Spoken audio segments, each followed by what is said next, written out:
New cards, PogChamp. New cards, PogChamp. First and foremost, bad. We are never going to get away from Blue Eyes. It's going to be 2090, and we're going to be talking about that time that Kaiba jumped off the fucking cliff in order to win a duel. Anyway, you know, sex sells. Sex sells what exactly?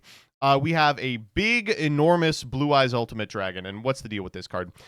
Blue Eyes Ultimate Dragon, the God-surpassing serpent. Jesus Christ. Settle down there. Cannot be destroyed by card effects, is unaffected by your opponent's activated card effects during their turn. Can make a second and third attack during each battle phase, and once per chain during the battle phase, can target opponent's monster, special summon this turn, or face down card they control, destroy it. Okay. This is probably the most feels the aura overframe I've ever seen. You know, obviously it doesn't change anything, but cute, I suppose. Next up. Dominus Steer Rose Pamela. Okay. This is another overframe. Light Spellcaster Tuner Effect Monster for 2000. Kind of shit stats for an overframe. During your opponent's turn, you can reveal this card in your hand, add a Dominus Purge card from your deck to your hand, then discard a card. If this card is normal or special summoned, you can add a set of Dominators or a Purge trap from your deck or graveyard. It can be activated this turn. Face down cards can't be destroyed by card effects.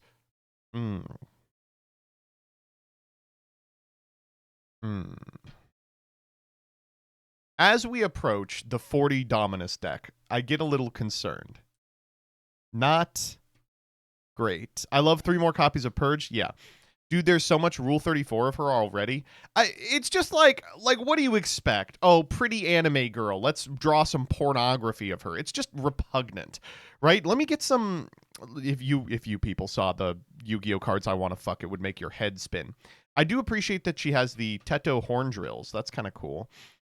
I hope the Impulse Girl also gets the same love. There is so much pornography of the Impulse Girl already. Why do you want more? I don't know. Anyway, new Dominuses. This past weekend at the Genesis Regional, my last round was up against Man, and the way they had built their deck, it was 3 Purge, 3 Spiral, 3 Songs. I think they were on Spark, and the end result was the first turn, I was like setting up, and they went down to 1 card in hand, just activating Dominuses. They activated every Dominus, and I was like, okay. It was so funny. Okay, all right. Next up. Duel of Destiny. Okay, we know what this card does now. When this card resolves, each player can special summon 1 monster from their hand in attack position. Then if there are any other face-up monsters on the field, change them to face-down defense position. No normal or setting for the rest of the turn. Once per turn, your monster declares an attack. You can negate the attack, and if you do, destroy a face-down card your opponent controls. Once per turn during your opponent's end phase, return this card to the hand. The card that does nothing. I don't know. I mean, how many times are they going to do this? Like, make a card that tries to emulate the way that the duels worked in Duelist Kingdom? Didn't like a Legacy of the Duelist do this as well? I don't like it. It's just whatever. Next up. All right, time to get into the interesting stuff. Xenovader Triangle. We're just going to call it Xenovader. What impossible landscapes wait beyond the cracked corners of this false world? All right, so they're all coming out of a triangle here. Here's what we got. Xenovader of Emptiness Gehenna. Doom, doo doom, doo doom, doo doom, doo doom. Fiend Folio update, by the way. If you control no monsters, you can special summon this card from your hand. If this card is normally special summoned, banish the top card of your deck face down. During your main phase, you can add up to 2 of your banished face down Xenovader monsters with different names to your hand, except Xenovader of Emptiness Gehenna. Also, you cannot activate cards or effects for the rest of the turn except Xenovader card effects. Okay, so a lot going on here from the get. First and foremost, really scared to see they are finally exploring the design space of a whole bunch of different cards that cards that deal with the face down banished pile. Historically, the face down banished pile is like the one thing you're not allowed to use as a second hand. As decks started playing from banish and graveyard and shit like that, this is the first one that does. I think it's really important that they all have this last clause that's like, you are locked. And I think it's really important that this is like the only archetype that does it ever. Like, I like that it's like, monsters from another dimension deal with this. It feels kind of like how the DDs for a long time were like the only things that really interacted with the banished zone at all. Okay. Next up. This card is named after Gehenna, a destination of punishment in Judaism, and the alt floor in Isaac, of course. Wait, this is the Isaac archetype, Xenovader of Sheol. If you control a Xenovader, you can special summon this card from your hand. If this card is normal or special summoned, banish face down the top 2 cards of your deck. During your main phase, you can add up to 2 of your face down banished Xenovader spell traps with different names to your hand. Also, you are locked. Okay? Xenovader of Blue Tuonelia. Okay, that's a different one. If your opponent controls more monsters than you, special this from your hand. If this card is normally special summoned, banish the top 3 face down. During your main phase, you can special summon a face down banished level 5 or higher Xenovader. Also, you can't activate cards effects for the rest of the turn except Xenovader cards effects. This is interesting because, I mean, it works because the card says it works, but it's strange to be like, yes, these face down cards that don't really have properties per se can check the levels. Okay. Xenovader of Scarlet Naraka. If your opponent special summons a monster, you can special summon this card from your hand. If normally special summoned, banish face down the top 4 cards of your deck. During your opponent's main phase, special summon one of your face down banished level 5 or higher Xenovader monsters. Also, you can't activate cards effects for the rest of the turn. This is the same card. Am I crazy? This is the literal exact same card. Summoning conditions different. Xenovader Yomi. You can reveal this card in your hand, banish it face down, and if you do, add one of your face down banished Xenovader cards to your hand, except a level 5. This is our first level 5, by the way. If this card is normally special summoned, banish the top 5 cards of your deck face down, and then once per turn when your opponent activates a monster effect, shuffle one of your face down banished Xenovader monsters with the same attribute into the deck, and if you do, negate the activation. Burial Summit Xenovader Helheim. During your main phase, you can reveal this card in your hand, banish it face down, and if you do, special summon one of your banished Xenovader monsters, except a level 6 monster. If this card is normally special summoned, banish the top 6 cards of your deck face down. Other Xenovaders you control can't be destroyed by your opponent's card effects and can't be targeted. Mad Tempest Xenovader Plutonian. You can reveal this card and one other Xenovader in your hand, banish both face down. If you do, draw 2 cards. If normal or special, banish the top 7 cards face down. And then once per turn, shuffle a face down banished Xenovader monster into the deck. You can shuffle one monster your opponent controls with the same attribute into the deck. Finally, we have Emptiness Devouring Xenovader Janaham. Islam number 1, by the way, I suppose. If this card is normally special summoned, banish face down the top 8 cards of your deck. Gains these effects based on the total number of face down banished cards. 10 is can't be destroyed by battle. 20 is once per turn, you can target a card on the field, destroy it. 30 is once per turn during your opponent's end phase, add a face down banished card to your hand. 40 is skip both players' draw phases. Okay. Let's do the spells. Activate this card by banishing 5 cards from your graveyard or the top of your deck face down. During your main phase, you can add a face down banished Xenovader from your deck to your hand. Your opponent cannot activate cards or effects during your turn while you control a level 5 or higher Xenovader monster, and you have no cards in your deck. Judgment. If your opponent normally special summons a monster, you can target one of them, choose one of your face down Xenovader monsters with the same attribute. Either add it to your hand and special summon it. Also, for the rest of the turn, you cannot choose the same attribute again with this card's effect. Also, you cannot activate cards effects except Xenovaders. Once per battle during damage calc, if your Xenovader battles an opponent's monster and you have no cards in deck, that opponent's monster's attack becomes 0. Okay. So I do have one question. If you attempt to trigger the effect of, let's say, Plutonian, and you have fewer than 7 cards in your deck, does it banish all of them? You banish nothing. Okay. All right. So, a lot going on here. First and foremost, I do think they have cottoned on to the cards that will probably make this deck playable. Desires, Orochi, and I guess Eater as well. Small World bridges everything. Yeah, they're all different types and effects and attributes and stuff, and that does banish a card face down. That's a cool way to get a playmaker into the banished zone and then add it back. This is a really, really interesting archetype. It's almost impossible to get a bead on how it is going to play or what it is going to look like. The way that it's set up,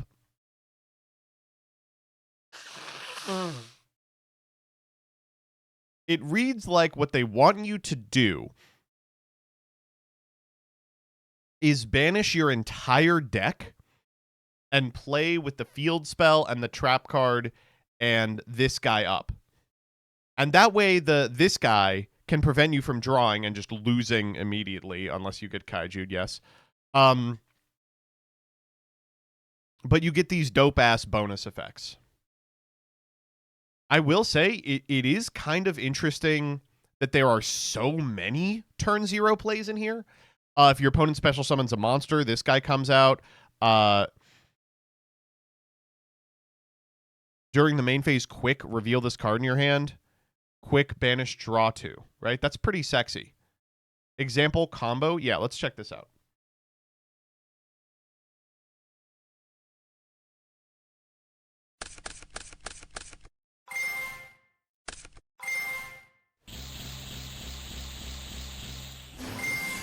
Okay, so that was Gizmek Orochi into Sky Shield.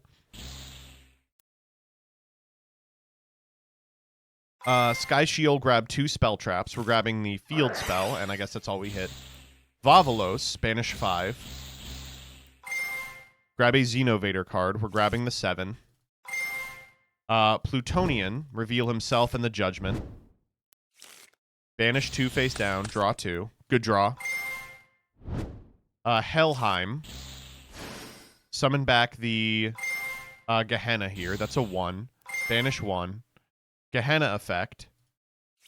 Cycle back the 5. Cycle back the Judgment.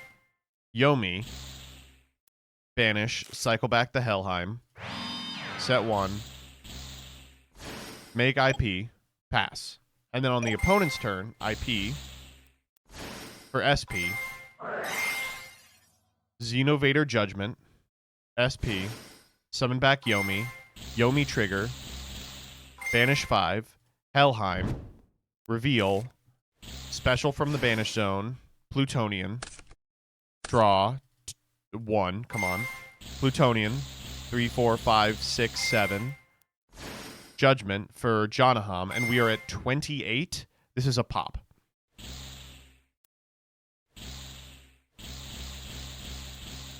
Is there a way we can get to 0 here? No, I don't think so. How interesting. I mean, this is cool. And then on your turn, like, you have access to Eater to clean up the board. I imagine you have a small world bridge. Getting to 0s for the grind game, you don't do it turn 1. Yeah. I'd imagine. And plus, like, if your opponent tries to, like, kill your guy and then make you draw out the deck, don't half these cards just shuffle a card back? Yeah, you can shuffle a face down Xenovader into the deck and negate the activation. It's a really cool deck, a really interesting strategy.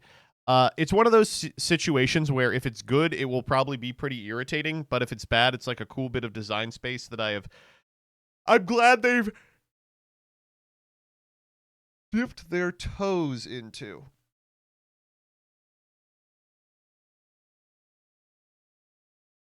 All right. This one came out like an hour ago. I just hit the jackpot. Hey, Raise Moon. All right. First, we have Raise Moon Veil Cielo. When you draw this card, you can reveal it, special summon it. If it's in your hand, you can put another card from your hand to face up field on the bottom of the deck, special this card. During the main phase, you can draw a card. You can't add cards from the deck to the hand during the turn you activate this effect, except by drawing them. Raise Moon Elegance Carol. When you draw this card, you can reveal it, special summon. When you normal summon this card without tributing, its original attack becomes... When you can normal summon this card without tributing, its original attack becomes 7. If normal or special, you can draw a card. Also, you can't special summon from the extra deck, except Light Xyz. You cannot add cards from the deck to the hand, yada, yada, yada.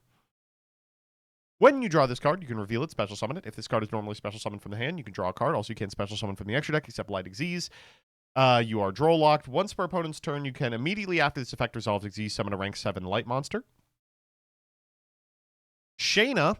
When you draw this card, you can reveal it, special summon. If it's special summoned by its one effect, you can target a monster your opponent controls, put it on the bottom of the deck. You can discard a card, this card, draw a card, and you are locked.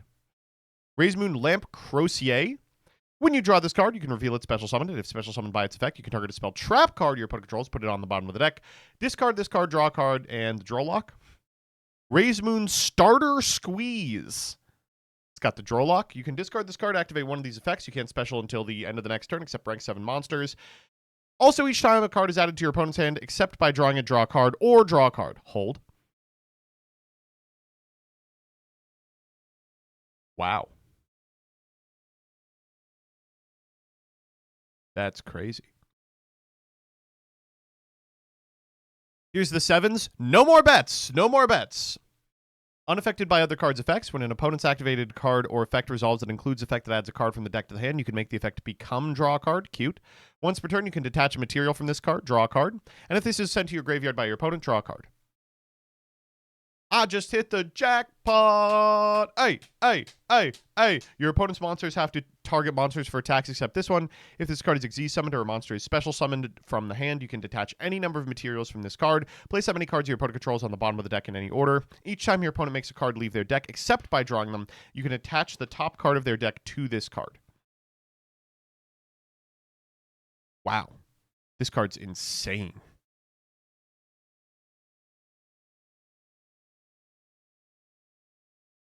The City That Never Sleeps.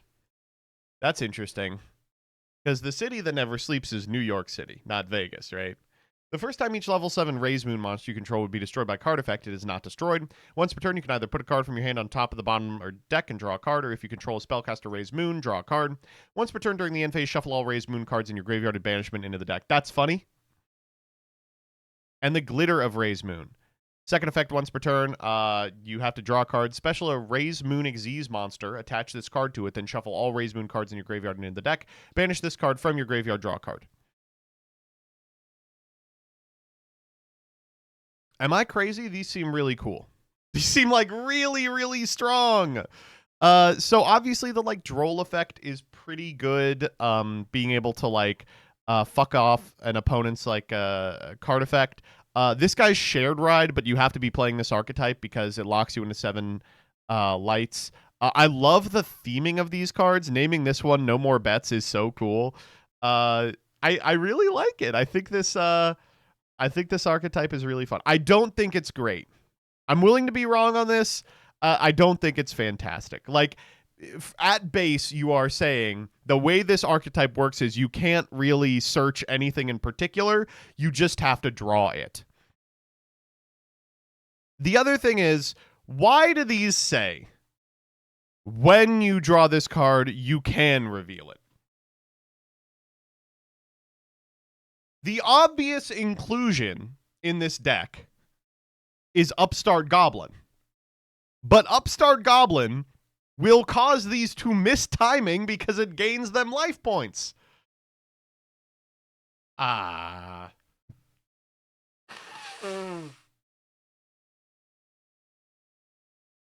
guess we play in Sacred Sword of 7 stars. I mean, yes.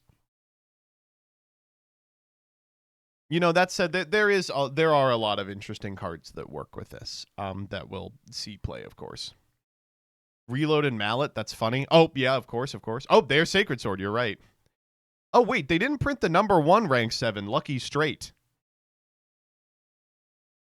That's, like, perfect for this archetype. I don't know. I love these cards. I think they are cool.